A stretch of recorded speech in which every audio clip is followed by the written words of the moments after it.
Her stance was weighed down by an essence that aired intangibility. She was beautiful, resourceful, passionate, but most intriguing of her characteristics is that she had an ability to listen. And not that simple form of opening one's ears and closing one's mouth. She opened her mind to anyone who walked down those steps into the room of three. The three leaders, guardians, and champions. The vanguard. Zavala stood at the head, Cade to his side, and Ikora stood closest to the door, perhaps to gauge those who came through first, or to be the first to leave in case she was needed. I walked cautiously into this room. My report on the hive movement inside the old Russian wall was on the table. It appeared to have been opened, but only briefly.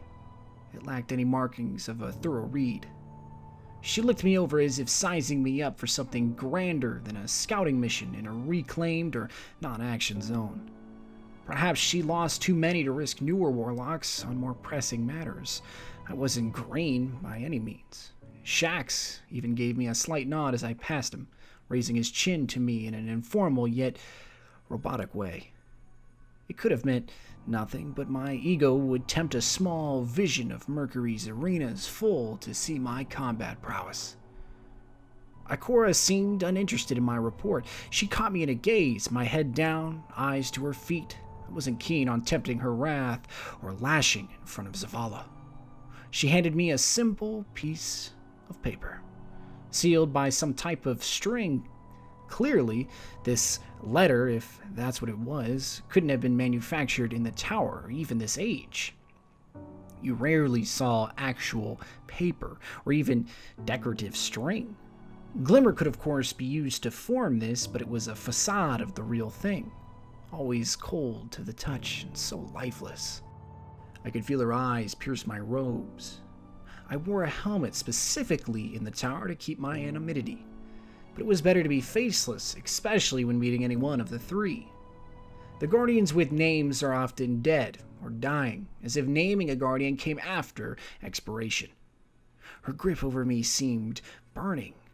I could feel the warmth of her light penetrate my robes, as if my armor was a formal decoration meant for a feast or celebration. "You don't need to worry," she said slowly. "You did well, but you tried too hard to hide yourself." In that moment, I felt I had been caught, a rabbit in the snare, strangling slowly, awaiting a painful yet inevitable end. "I know who you are, with or without your helmet, Warlock."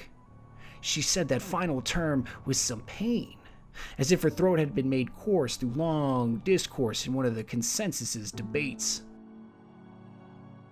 It started to rain. Slow rolling thunder could be heard beyond the long mountain tops, past the city, deep into the frontier. My ego was to be crushed once again by my failure to remain hidden. I only wanted to help the vanguard. My time in the crucible was behind me. I was no longer the cheat many claimed I was. Perhaps that's why Shax raised his chin to me, out of disgust. Perhaps he, like Ikora, could sense my tainted presence, burdened by years of tipping the scales in my favor. But if she knew who I was, why request my report? The question raced through my mind on connected causeways of synapses. Surely my presence was to come with it, and why hand me a piece of archaic paper? That's when the atmosphere changed. Ikora motioned to open the letter, break its seal, and find redemption within. The potential to be forgiven, to have a name worth saying, to end exile, find comfort, and seek respite in the light of the traveler.